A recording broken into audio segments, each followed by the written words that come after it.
So imagine you're the richest country in South America. You have more oil reserves than any other country in the world. 18% of the global reserves are yours. Saudi second at 17%. You are rich. You're beautiful. You're doing great. Everybody wants to come to your country for vacation. Venezuela, on some of the lists, Guinness Book of World Record, the happiest people alive live in Venezuela. And in 1998, you get a guy that comes in, Hugo Chavez. Billionaires support this guy. Business owners support this guy. They're like, we like this guy. He's going to be great. And then all of a sudden, boom! Bad policies cause Venezuela to be at a point right now where in the last 10 years, 7.7 million people have left the country. 25% of the people in the country of Venezuela left. 6.5 million to, neighboring countries, South America, the famous bridge, the Simon Bolivar bridge that they cross to go to Colombia, Caribbean. Some of them come in here. These are workers, family people, have jobs, business owners. How do you lose people like this? And then they have an election right now, July 28th. Maduro gets up. We won. Nobody else won. Opposition saying, no. We destroyed you. 67, 60. No. We won. No, we have the data. Well, our policy states that whoever's the existing president, we tally the numbers that only we have access to. The opposition does it. What kind of a country does this? Venezuela, and that's who we're going to talk about today. If you have value out of this video, give it a thumbs up, subscribe to the channel. Let's get right into it. So imagine you're the president of this country called Venezuela, and you all of a sudden get so pissed off at Elon Musk. You say, I'm willing to fight you, and I will kick your ass if you want to. I'm going to fight you. And guess what? For 10 days, nobody can use X because this is the arch enemy, and it's called election interference. What Elon Musk is doing with this technology called X. And Elon's like, what are you talking about? You're doing election fraud, bro. You're a criminal guy running Venezuela. Your people are leaving you. You're mistreating people. Do you not realize what happened in 2018 when you got the sanctions put on you for what you were doing to your own people, where your inflation in 1 year was 63,374. Your own people were burning your currency because they were saying it's worth nothing. That's under your regime, buddy, Mr. Maduro. They did it under you. And I've seen your video where you're doing the, little Muhammad Ali footwork. You're fighting this other guy. I've seen that video that you kind of shown that you know how to fight. I see all this stuff you're talking about. If you look at the numbers, this is not a good look. You are the CEO of a company called Venezuela, and you used to sell a lot of oil. And then in 2018, when the sanctions were put on you, the barrels went from where it was in 2000 to 2003. Look at the drop you had. Why do you think this is? Are you not a good diplomat? Are you not able to negotiate? Do you not have the good policy to sit there with other countries and say, hey guys, let's make it work? Do you not see your people starving and they're going through it where all of a sudden there's an election on July 20th of 2024? You say, I won, I'm the winner. But then the opposition results, led by Edmundo Gonzalez Urrutia and Maria Corina Machado, claims victory with 67% of the national vote, with you only getting 30% of it. And they said that they collected 81.21 of the official ballot tally sheets, showcasing their claimed win. And detentions.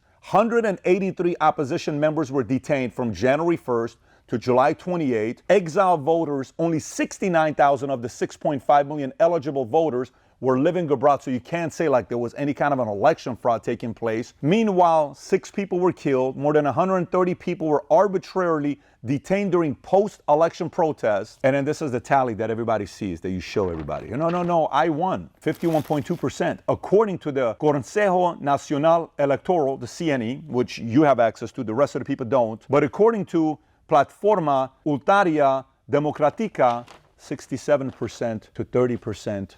You lost. Maybe your people are saying we're sick of it. They may ask, Pat, where are you going with this? Let me simplify it for you, okay? We have certain people right now that are accepting certain policies in America.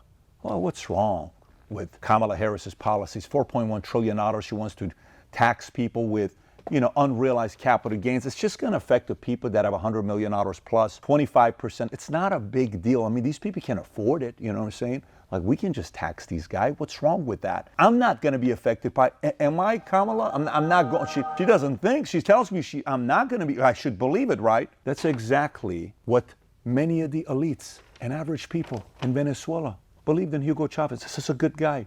1998. Let me give you some of the stories. At first, one prominent wealthy supporter was Gustavo Cisneros, a media mogul. Later on became critical due to Chavez's media policies The other one is Juan Carlos Escotet. The banker supported Chavez's economic initiatives and benefited from financial sector reforms. Why? Because, hey, I'll get up and say everything is good for you. Can you just please make policies that all the business flows through me? I got you, bro. Don't worry. We're going to take care of you. As long as you keep telling me that I have power, I'm going to be good with you. I'm good with that. You just give me all the business. Wilmer Ruperti, an oil shipping magnate who supported Chavez during the oil industry, strikes by providing logistical supports. And obviously, many business elites and powerful families benefited from state contract and subsidies. Here's a challenge, though. This alignment changed as Chavez's policies became more radical, leading to expropriations and loss of business control. What's the point? You put somebody in, like, it's not going to be that bad. It's going to be okay. Yeah, I mean, I get some of the stuff that you're saying. Chavez is a good guy. I've had dinner with him. I just say, oh, he's a good guy. And then they get in. Wait, what's that all about? Well, I mean, just a little bit. And they push a little bit more. Not a fan of it. I'll let it go. A little bit. Hey, what are you doing? Hey, you better be quiet. Why? I won't give you the business anymore if you do that. But bro, you're like crossing. You never said you were going to do this. Well, I'm going to do it. What are you going to do about it? Nothing. I've never met this side of you before. Oh, you didn't know all along. I was driven by power and to control you. That's what he's saying. And now what do? And this is where all of a sudden you get 63,000% inflation, 7.7 million people leave, and these people, many countries will take them because they're family, they have kids, they're working, they can go any other place, they will be a net positive to society. But a beautiful country, Venezuela, lost it all because of bad policies. And by the way, most people watch this and that'll never happen in my country. What a lot of people say. Cancer? Me? Come on. Not me, somebody else. For me? No, that's for other people. Hits you. Oh shit. This is why you notice many immigrants who come to America are slightly more paranoid when the government tries to tell us what to do. Especially the ones that don't want all the entitlement. I'm not talking about the immigrants that come here and say, Section 8, welfare, all this. I'm not talking about those guys. I'm talking about the guys that are coming here just because they want to be left alone and be free. They are a little bit more paranoid than Americans that are born here, going to the university here, brainwashed. They're like, come on. All these other people that try to do socialism, they weren't sophisticated enough like America. We are America. We know what we're doing. We're smart. We have Harvard here. We have Berkeley here. We know how to handle socialism. You guys don't. We're the smarter ones, right?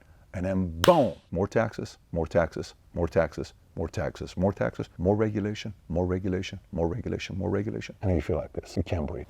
Then what? The only thing, I'm not telling you we're there right now. All I'm telling you is future looks bright 51% of the time, but the other 49%, only the paranoid survive. Don't be too confident that this mess cannot happen in your country. If you got value out of this video, give it a thumbs up and subscribe to the channel. One of the best speeches on this topic was given by Minnect, who is now running Argentina. Argentina looks like it's making a lot of progress. If you've heard this speech, great, you forgot about it. It's good to always listen to this once a quarter, if not once a year. If you've never listened to it, it's a must listen. Click here to watch it. Take care, everybody. Bye-bye, bye-bye.